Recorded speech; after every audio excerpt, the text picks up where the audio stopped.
You'll never know, babe. Don't worry. I just need to see if big size really matters.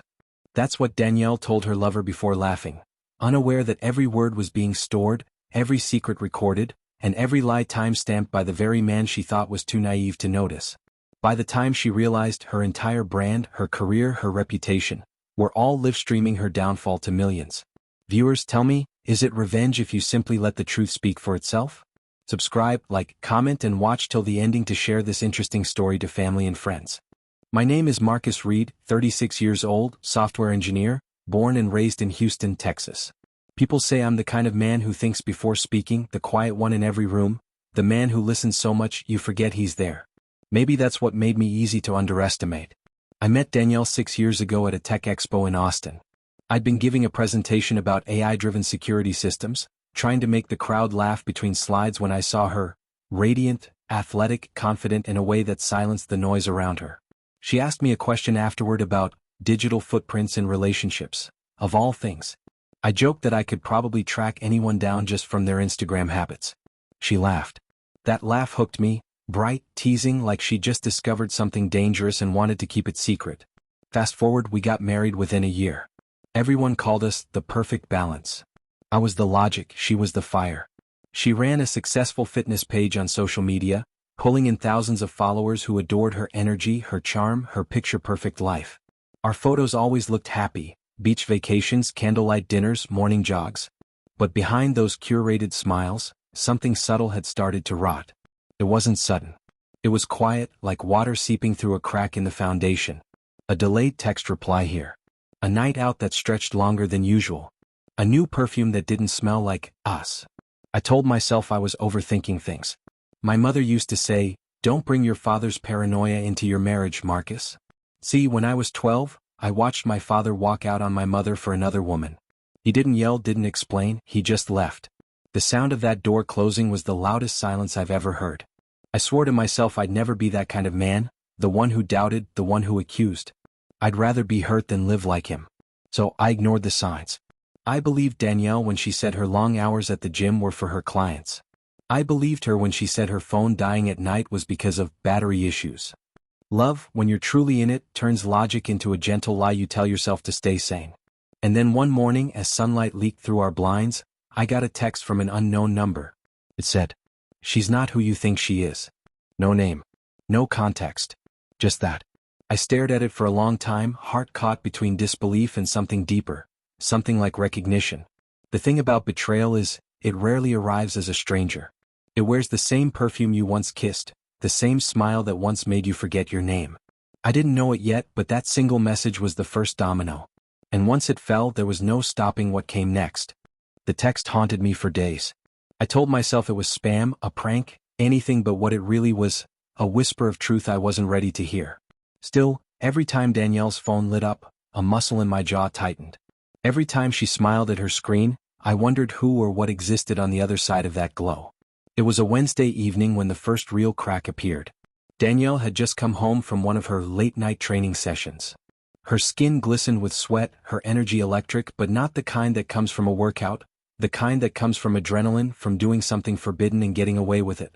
She tossed her gym bag by the door, kissed me lightly on the cheek and said, "Don't wait up next time. I'm working overtime with a new client." I nodded, pretending not to notice the faint cologne that wasn't mine, the one I'd never worn but had started to recognize. Musky, expensive, masculine.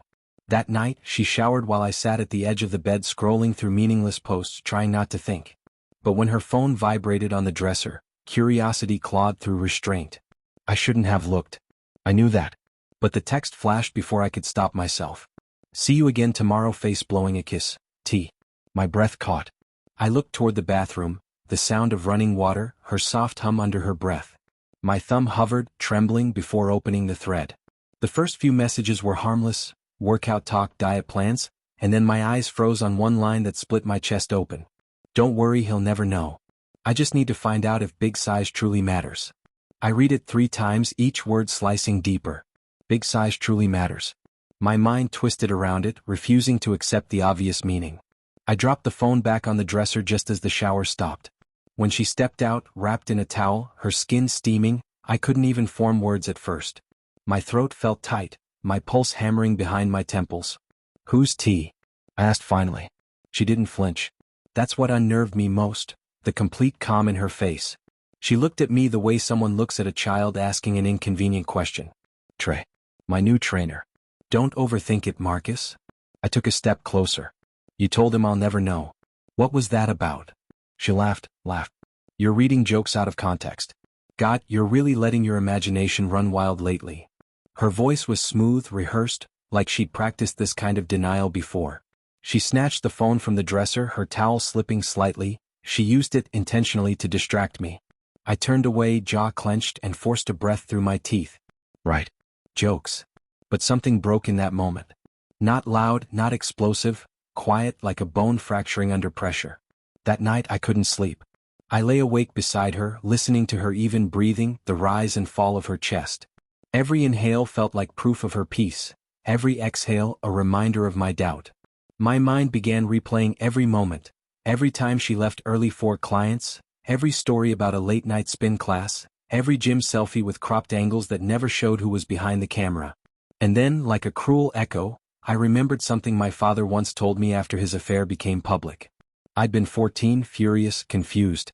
He said, a man doesn't notice what's missing until he realizes it's been gone a long time. Back then I didn't understand. That night I did. Danielle had been gone long before I ever noticed. At 3:17 a.m., while she slept soundly beside me, I turned over and opened my laptop. I searched for a phone tracking app, my fingers shaking over the keyboard. I told myself it was just to clear my doubts. That if I found nothing, I'd delete it and apologize to her in the morning. But deep down I already knew. The truth wasn't something I was about to discover. It was something I had been avoiding all along, and it had just started to wake up. Please subscribe.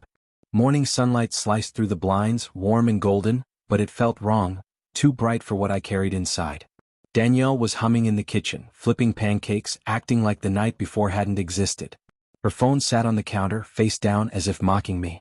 Every word she spoke felt like a layer of paint covering something rotten. Morning, babe, she said cheerfully, sliding a plate toward me. You're quiet. Dream bad. I studied her face.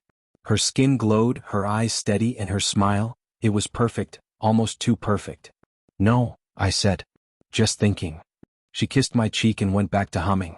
The smell of syrup mixed with the faint trace of men's cologne again. I wanted to ask about it, but what was the point? I'd already become the man I promised I'd never be, suspicious, paranoid, quietly breaking inside. When she left for the gym that afternoon, I watched her drive away before opening my laptop. The tracking app I'd installed the night before blinked alive, showing a red dot moving steadily across the map. Not toward the gym. Toward the Heights, a part of Houston known for its luxury condos. I followed the dot until it stopped. Building number 43B, a high-rise with glass walls that reflected the sun like diamonds. My chest tightened. My hand hovered over the mouse, frozen. And then, just like that, I closed the laptop. I wasn't ready, not yet. That night, when she came home, her hair was damp again, her body still glistening. She slipped out of her clothes, pretending nothing was wrong. I sat on the couch, eyes fixed on the muted television, until she turned to me, sensing the weight in the room. Marcus, she said softly, what's wrong? Who's T? I asked again, quieter this time, almost like a plea. Her lips curved, not in confusion, not in guilt, but in something colder. A smirk. Are we back to that again? Just tell me the truth, I said. My voice barely came out. The truth? She tilted her head, towel clinging to her shoulders. The truth is you're overthinking. You always do. It's exhausting. My hands clenched on my knees. You told him I'll never know. Danielle's smile sharpened. Do you realize how pathetic that sounds? Reading one message and assuming the worst. She stepped closer, her tone shifting, almost motherly. Marcus, I need a partner who trusts me. Not someone who reads my private chats. Her towel loosened just slightly, her posture softening, her eyes pleading now, but it was performance and I knew it. I'd seen that same calculated gentleness in my father's mistress years ago, the way she pretended empathy while destroying my mother's life. I stood. So that's what we are now. Lies wrapped in affection? She blinked, once slowly, then said, if you want to believe that, fine. I can't fix your insecurities. Her words hit harder than shouting ever could. She grabbed her phone, locked herself in the bathroom, and a few moments later, I heard the faint buzz of her voice behind the door, laughing, whispering, talking to him. That was when something inside me shifted. Not rage. Not despair. Something colder. A silence so still it almost felt serene. I realized then that confrontation wouldn't fix this. She'd twist it, manipulate it, win sympathy. She was a professional at narratives, on social media, in life, in arguments. She knew how to make herself the victim. But I wasn't going to give her that satisfaction. As I stared at the bathroom door, my reflection caught in the mirror beside it. My own eyes looked back at me, steady, calculating. The first trace of someone who'd stopped being the victim. I whispered to myself, I'll believe you, for now. And in that whisper my plan was born. Later that night, when she was asleep, I walked to my desk, opened my laptop and began to dig deeper. The same red dot from earlier glowed faintly on the map. Still I didn't confront her. I just watched, memorizing her patterns, her routes, her timings. I didn't sleep that night. I just waited, like a programmer watching a system run its course, knowing exactly when and how to trigger its failure. I knew the truth would come. And when it did, I wouldn't shout. I'd let it destroy her in the same quiet way she destroyed me. The following days unfolded like a movie I couldn't stop watching. One where I already knew the ending but still hoped for a different scene. Danielle went about her routine as if nothing had changed. She still smiled at me in the mornings, still kissed my cheek before leaving for her sessions. And I, like a man studying an experiment, observed everything. The tone of her laughter, the way her fingers lingered on her phone, the time she left and returned down to the minute.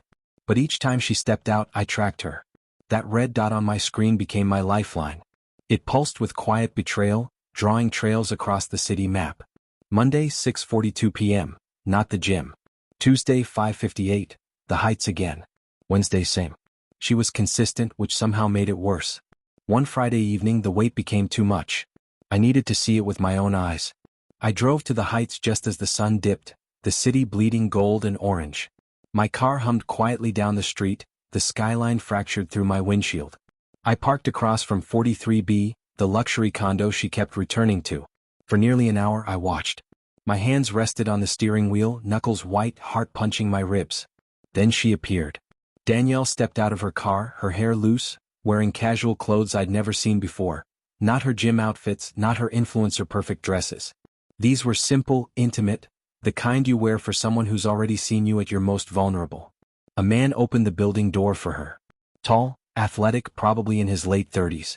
The way he smiled at her, that small, familiar smile that comes from repetition, made my stomach twist. She looked up at him, brushing her hand against his arm, and they disappeared inside. I didn't follow. Not yet. Instead, I watched the lights flicker on in the fifth-floor corner window. Silhouettes moved, two shapes merging into one. For a long time I just sat there, numb. Anger didn't hit right away. It came slowly, curling up from the base of my spine, a quiet heat that grew sharper with every passing second. I reached for my phone and took photos, of her car, the building, the window. Evidence, not for confrontation but for understanding.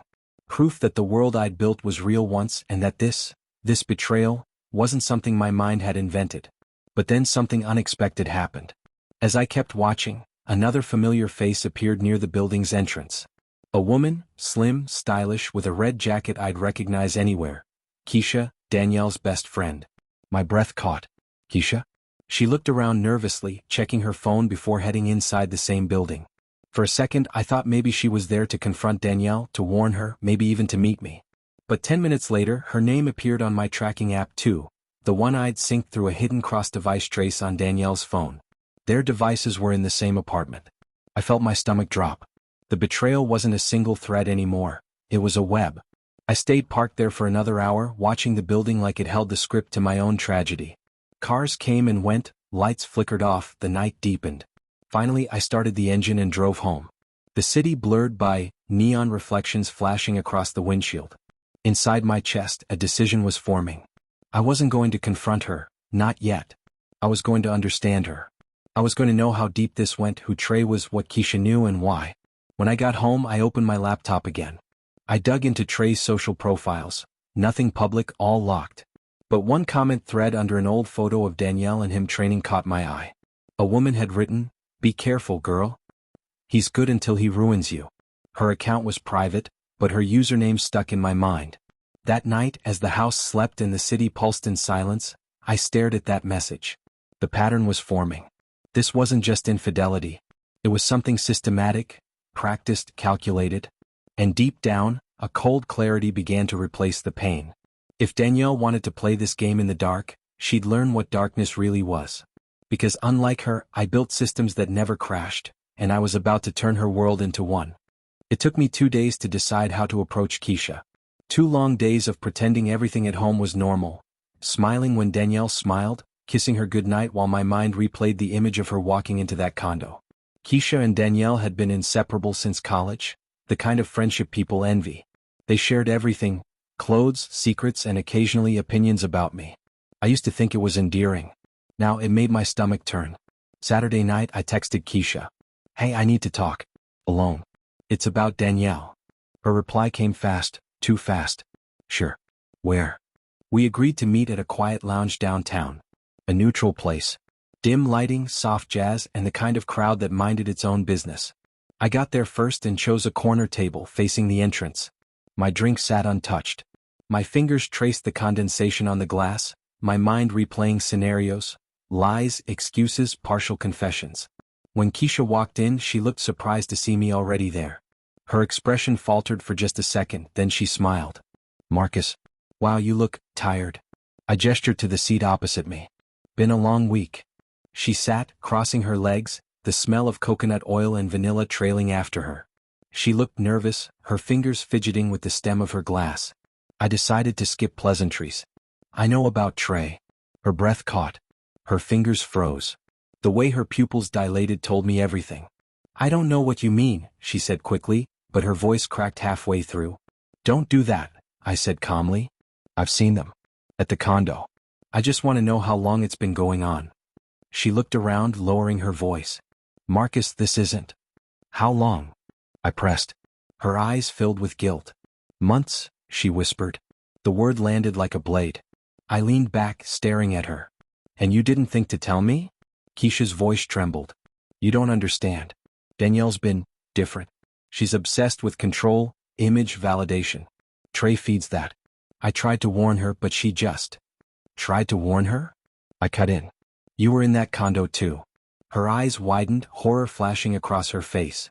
"You were there?" I nodded. "You walked in after her." 10 minutes later.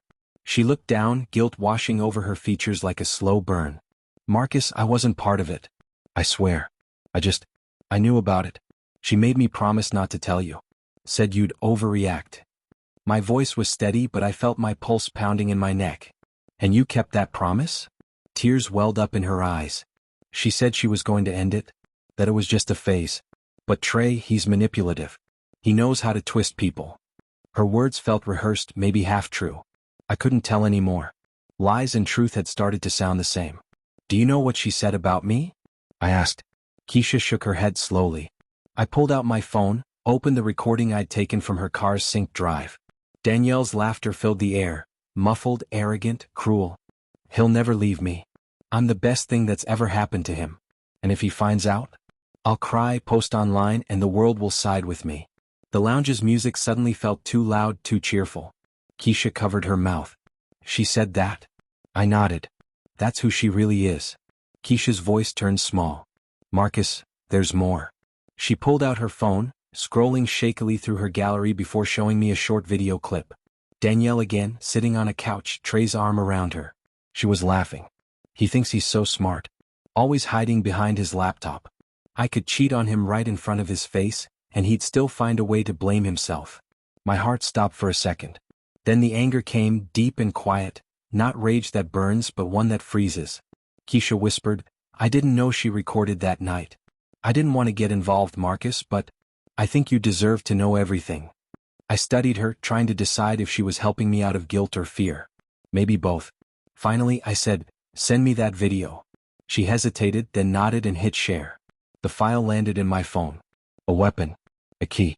Proof of every mask Danielle wore. "Thank you," I said, standing. Keisha looked up at me, her eyes glassy. "What are you going to do?" I put some cash on the table, turned to leave, and said quietly, "What I do best, plan." As I walked out into the humid Houston night, I realized something had shifted permanently. Before tonight, I wanted answers. Now, I wanted consequences. And Danielle was about to meet a version of me she'd never imagined. the one who could burn her entire empire down without raising his voice. I sat at my desk for hours that night with nothing but the glow of my monitor and the steady hum of the HVAC to keep me company. My fingers moved with a kind of mechanical calm I'd only ever felt when debugging a stubborn system. Focused, patient, ruthless. The plan wasn't born from anger. It formed from the same logic I applied to code. If you find an exploit, you don't scream about it. You patch other holes, then craft a controlled failure that reveals the bug without crashing the whole system. Surgical, precise. Danielle's world ran on optics and attention. Her brand was a machine made of angles and light, partnerships and smiling endorsements. Social platforms were her stage, followers were her applause. She'd learned early how to bend narrative, how to post the exact apology that made people forgive, how to cry on camera in a way that made her audience rally rather than recoil. That practiced vulnerability was her armor. To hurt her, I had to use her armor against her. I set up a fake sponsorship company, clean website, a believable name, a compelling brief. I built a landing page promising a short-lived, exclusive sponsorship, with a couple's retreat film shoot as the centerpiece.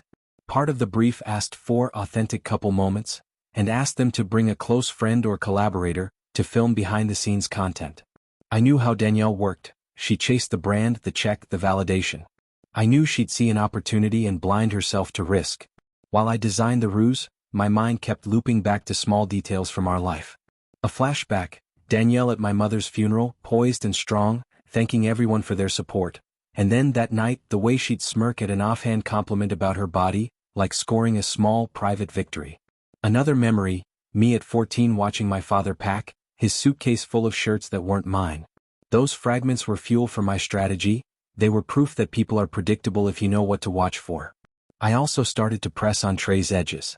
I tracked his online presence, bought a throwaway domain that mirrored a real fitness brand, created fake contact details, registered a phone number that routed to a VoIP line under a convincing receptionist's voice. Everything professional, everything plausible.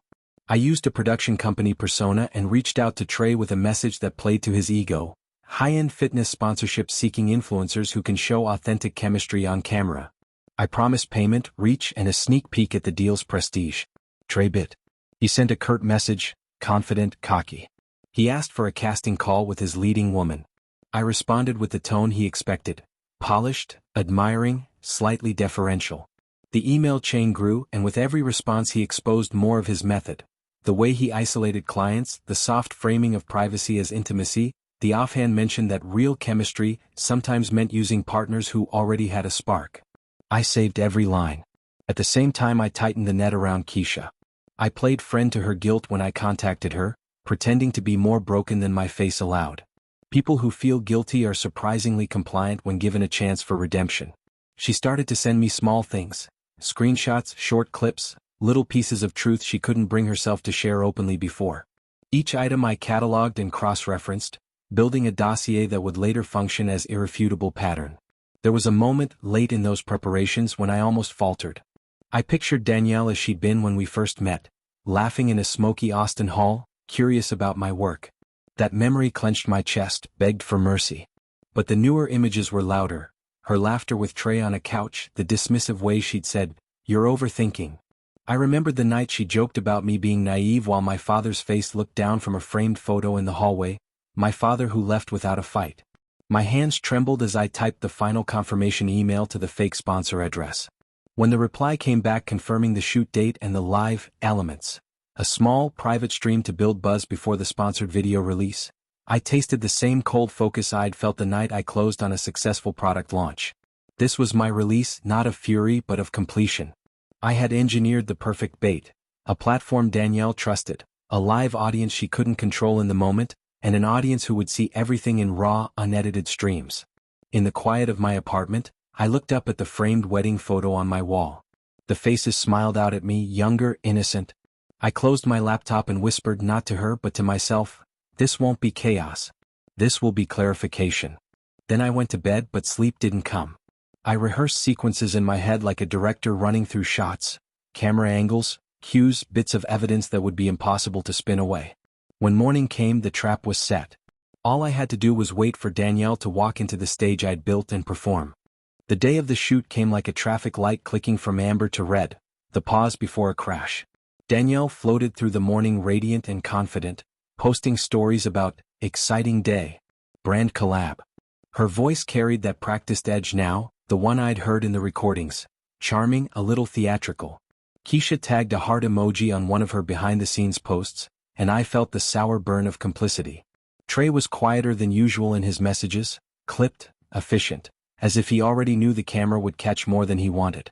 I arrived at the location early, not as a participant but as a silent director in orbit. My setup was in a small control room I'd rented under the guise of production oversight, a wall of monitors lined up like eyes.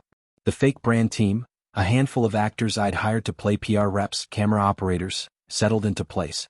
The cast arrived smiling, fully unaware that the broadcast feed had more than one destination. The technical specs I'd built into the streaming setup allowed a mirrored, public output. One private stream for sponsors and one live stream routed through Danielle's well-known influencer feed. The latter was cloaked in a minute-lag disguise. I disguised the live output as part of the private feed so it would appear organic and not be blocked before the moment of exposure. Danielle arrived with hair gleaming, cheeks flushed from a rushed workout, and she embraced the idea of authentic moments. She brought Trey to the on-site rehearsal, where he played her partner with that practiced intimacy that made my teeth ache. The shoot unfolded like a planned seduction. Casual touches, warm laughter, staged sneak peeks that begged for follower reaction. Fans flooded the live chat immediately. Couple goals? Their chemistry is unreal. The chorus I'd anticipated. We filmed the staged scenes, cutaways, and behind-the-scenes banter. The fake brand rep prompted them to do a live Q&A with a casual, offhand suggestion. Why not share some honest couple advice? Say something real about being vulnerable. I watched Danielle's face, the micro-expression when she realized she had the floor. She smiled, leaned toward Trey and said something that made the camera hold a beat too long. I'm finally with someone who satisfies me. Her voice flowed like honey, and Trey laughed in that way that suggested mutual agreement. The chat exploded. The comment stream started to ask questions in the tens of thousands. Heart emojis filled the feed. Danielle's followers were eating it up. Then, in the middle of that feed, I cued the bit that would tear the narrative apart. It was a small code snippet in the streaming software that injected an unedited clip into the live feed from an external source. A short, compiled montage I'd stitched together from Keisha's files, from the recordings Danielle had made herself when she doubted nobody was watching. It was raw, Danielle boasting about how she could cheat and craft a comeback, the laugh she used when she described weaponizing victimhood, the explicit line about finding out if big size truly matters. The montage surfaced seamlessly as if it were a behind-the-scenes blooper reel accidentally played. For the first few seconds people thought it was a joke. Then the pieces fit. You could feel the mood shift in that control room like a physical thing. Comments on the stream surged into a net of confusion and then into fury. Someone clipped the exact phrase and posted it across platforms. Notifications exploded. Sponsors watching the private stream texted each other, confused then alarmed. Conversations that had been private were suddenly public. Danielle froze, her smile curdling into a mask that could no longer be rearranged. Panic set in on stage. Keisha's face went gray. Trey's jaw tightened so hard I could see the lines in his neck. Danielle searched the room with eyes that pleaded for a script she'd never written. For the first time in years, she had no idea how to be the narrative controller. I watched, and a strange mix of grief and relief rolled through me. There was no yelling, no dramatic collapse on the floor. Just the cold, immediate unmasking, the economics of influence, the thin veneer of curated truth, stripped away in 3 minutes and 32 seconds. When the stream ended, not by design but because platforms started to block it, Danielle walked off stage into the nearest green room and then to her car. I stayed in my chair until the last upload finished, then packed away equipment like a man who just completed a job. People would analyze what happened for days, pick sentences apart, frame clips into narratives that would either humanize or destroy. For the first time, her public image was unpredictable. The fallout came harder than I expected. It wasn't only the public humiliation, though social feeds do have a way of sharpening shame into weaponized shards. It was the small betrayals afterward. A sponsor texted to say they were pausing collaboration. Mutual friends sent terse messages that read like official statements of distance. Her direct messages filled with a mixture of sympathy and accusation, as if people wanted to be on record against her before they were accused of complicity. Trey went silent in public but posted a vague statement about personal growth that reeked of disingenuous legal counsel. When Danielle returned home that night, She looked like someone who'd been revealed for a stage trick gone wrong. Her mascara streaked under her eyes, not because she'd been crying, she bottled that the way she always had, but because exhaustion finally unspooled into something raw. She burst through the door, audible, every stride a practiced collapse. "You did this," she accused, not with pleading but with the brittle certainty of someone who could not fathom that she'd ever be so exposed. "I set up a sponsorship," I said flatly. "You took the bait." "You ruined me," she said. The victim voice, I'd heard that before in amateur videos and scripted apologies. It had a cadence she'd perfected in her influencer training. "You ruined us," I corrected. "You ruined us by deciding other people's validation mattered more than the life we were building." She lunged, hand raised, furious and feral. I caught her wrist in a reflex. There was a humanity in that grasp, the tiniest hint of the woman who'd once leaned on me for warmth. But it was overlaid by anger so fierce it was almost mechanical, the survival of someone who'd trained her entire public to believe that her pain and her image were inseparable and unassailable. She slammed her palm against my chest and spat, "You think you're so clever. You think you can control everything. But you don't know me." "I knew enough," I answered. "You told me in your own voice." I slid the folder across the table, the divorce papers, the compiled evidence, legal counsel notes. "This is the result." Her face crumpled, but not into remorse. Into calculation. She did what she always did, throw herself at an audience. She set up a camera in the kitchen and recorded a 10-minute apology that sculpted her pain into art, carefully choosing her words to make herself sympathetic. The performance was raw enough to produce tears but formulated enough to be believable. The world's appetite is odd. A contrite celebrity is easier to forgive than a flawed private person. She banked on that. But because her actions had been recorded and spread, the forgiveness wave crested and then recoiled. Sponsors withdrew more firmly. Friends stopped answering her calls with the immediacy she expected. Trey, always self-interested, dropped a PR-sanitized unreachable persona and slid away like water. Keisha reached out once, voice trembling, then retreated. People who had once amplified her now stepped back, waiting for clarity. The court of public opinion is fickle. It can forgive quickly but it remembers the spectacle. I won't pretend I felt nothing. There were nights I woke with an echoing emptiness so vast it felt like a loss of an identity I'd built to be a husband, not a saboteur. There were mornings I walked past our old photos and felt a grief that was quieter than rage but heavier than satisfaction. Revenge is not catharsis, it's a rearrangement of truth. Sometimes it heals. Sometimes it hollows. Please subscribe. We didn't divorce right away. There were lawyers and calls and the slow bleeding of logistics. Danielle tried to salvage something through public statements and contrite posts. I negotiated the terms quietly, preferring paper over spectacle. There was a negotiation in which her agent tried to paint me as the villain, and another where I had to present the compiled evidence to keep the upper hand. Courts and contracts are dry places. Their language is precise and incandescently boring, but that's where permanence hides, in signatures and clauses. A flashback. My mother standing in our kitchen after my father left, her face a map of small wars, teaching me how to count money, balance bills, hold a straight voice when making a bank call. She imbued me with a kind of meticulous survival. That pragmatism carried me through the legal process.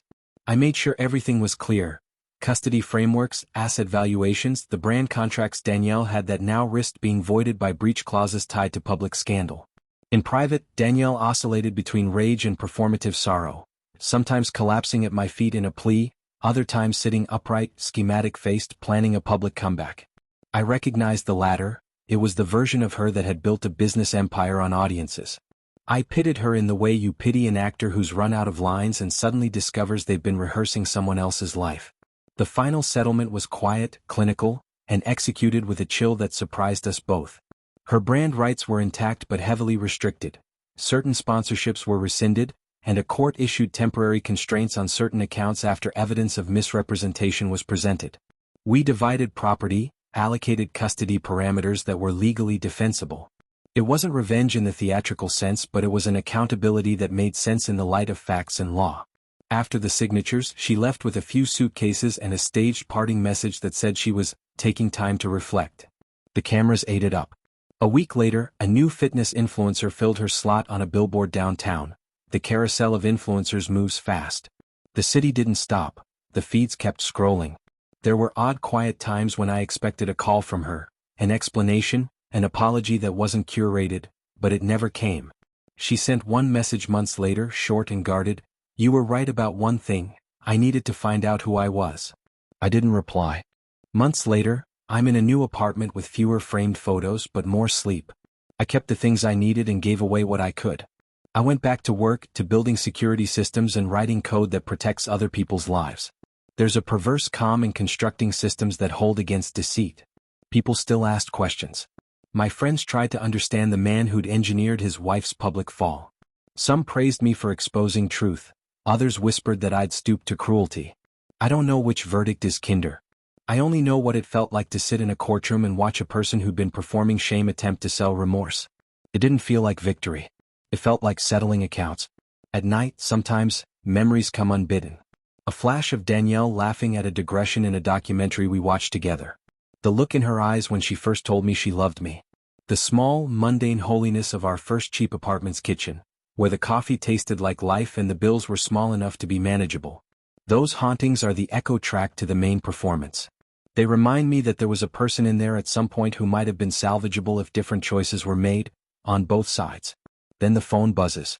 It's the unknown number again. I almost don't open it, reflexively protective. But curiosity is a file I can never fully close. The message is one line, simple and cold. "You're not the only one she lied to." For a second, the world tilts in an old, familiar way. The message names a fracture I thought I'd sealed. Maybe Danielle had other nets she'd tattered. Maybe other people had been used, manipulated, weaponized. Maybe the web was bigger than I'd ever traced. My thumb hovers. I could respond. I could find more dominoes and topple them. There's a dangerous comfort in righting wrongs, a thrill in the competence of correction. But I also remember the exposure left behind, the nights without sleep, the legal forms, the calculus that made a person more an object of accounting than a human being. So I set the phone down and look out at the city instead. The skyline is a long, jagged breath. Somewhere life goes on, boards meet, influencers strive for reinvention. People forgive and forget with the mercy of social algorithms. I think of my mother again, of quiet strength and survival. I think of building walls that keep others safe. I stand up, go to my kitchen and make coffee. The ritual steadies me. I'm not sure what comes next. There's a part of me that knows, with the clarity of code and the residue of grief, that there are always more stories hidden under the ones we see. There's also a part that wants to close the file entirely, to stop tracing the threads that pull me back into darkness. Maybe one day I'll follow that text. Maybe I won't. For now, the sun is rising over Houston and the light is honest enough. I sip the coffee and the bitterness tastes like something honest. If there's a sequel, another unraveling, another truth revealed, I'll meet it with the same steadiness that got me here, slow, precise, and unwilling to be surprised again. Subscribe, like, comment, and share more interesting stories.